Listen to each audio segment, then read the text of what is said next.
Luar ke permainan Jagungan Marung, VW aku Cak Supri. Aku Nadia Majid, Soko Washington DC di bagian Southwest. Dekat dengan kantor ini nih. Dekat dengan kantor. Kira-kira kalau sak lemparan batu lah gitu nyampe. Oh masa? Nah, aku nggak nyampe ke sini kalau lempar ya? lampu. Lampu. Lampu batu. Ya Batu kok lampu sampai itu gimana sih? Ya, dulu batunya. kita sedang berada di tengah sebuah komplek perumahan. Nah, kenapa ini, Cak? Karena pengen udaranya enak, juga di bawah pohon, rindang, jadi semilir-semilir. Enggak, karena di Amerika ini kan memang sekarang namanya polisi nih, itu sedang mendapat sorotan khusus.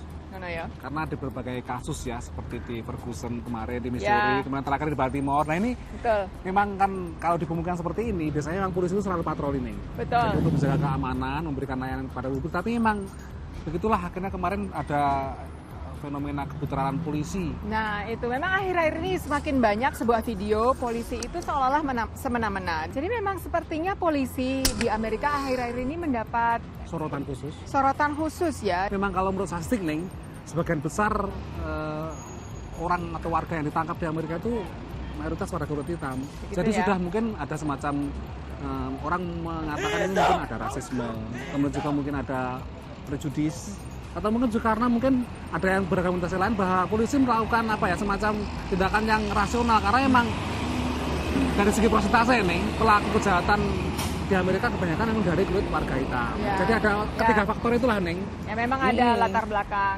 ekonomi dan sosial politiknya ya. Gitu ya. Dan bagaimana sorotan khusus kepada polisi akhir-akhir ini oleh pemerintah Amerika? Kita lihat liputan berikut. Baru-baru ini warga Chicago unjuk rasa memprotes pembebasan dua aparat kepolisian yang dikenai tuduhan menembak mati seorang perempuan 22 tahun, Rekia Boyd. I think people are dealing with a lot of hurt. Menurutnya, kasus penembakan di Chicago ini adalah satu lagi contoh ketegangan rasial antara polisi dan warga. Police react to black people in this country in a violent way. They always have. Tidak ada rekaman penembakan Rekia Boyd. Menurut Todd St. Hill, jika ada videonya, kasus ini mungkin berbeda.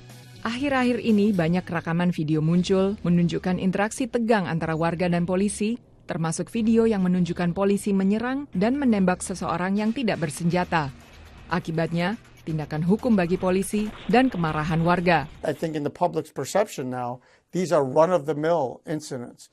In reality, they are not. Pengamat menilai tidak semua polisi bertindak agresif. Note that the police hardly ever pull their guns out of the holster, and the vast majority of police officers are not shooting people. And the overwhelming majority of police officers do not shoot people who die.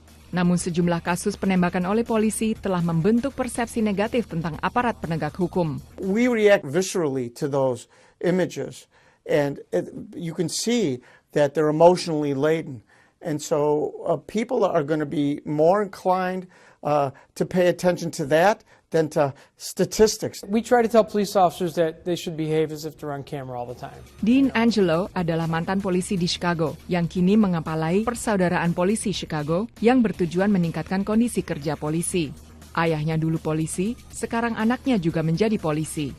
Ia resah dengan hubungan polisi dan masyarakat sekarang. It's an accusatory finger that's being pointed at the entire population of law enforcement, and it's a little disturbing. Dan ia memprediksi semua polisi akan diwajibkan mengenakan kamera. I'm not welcoming cameras for my members. It's my personal spin, but I think that it's going to be good for some of our officers to have those cameras on them. Bagi warga seperti Todd St. Hill, melengkapi polisi dengan kamera saja tidak cukup. The police have never done anything to make me feel safe, and have never operated in a way to make me, my family, or my friends feel safe. So for me, the solution is no police in my communities. Pemerintah kota Chicago berencana meningkatkan jumlah polisi sebagai langkah mengurangi kriminalitas kota. Dari Chicago, Illinois, tim VOA. Namanya polisi itu memang tanggung jawabnya berat, seperti sama dengan di Indonesia ya. Jadi memang tuntutannya berat juga. Kadang-kadang di sini juga mengapa kepolisi di Amerika cenderung menggunakan kekuatan secara eksesif, secara berlebihan. Karena mereka juga punya asumsi bahwa para pelaku kejahatan di sini itu punya senjata api, Neng. Ya. Makanya kasus penembakan oleh polisi terjadi sangat sering sekali di Amerika. Ya. Tapi sebaliknya, polisi yang juga tertembak dalam tugas juga banyak. Ya. Seperti tahun 2014 kemarin itu lebih dari sekitar 110 polisi itu meninggal dalam tugas. Tapi memang cukup pelik ya, Supri ya. Bagusnya akhir-akhir ini banyak usaha untuk memulihkan hubungan polisi dan masyarakat sekitar dan memperbaiki citra kepolisian ini. Nah, kita nanti ada liputannya ya. Tapi setelah pesan-pesan berikut.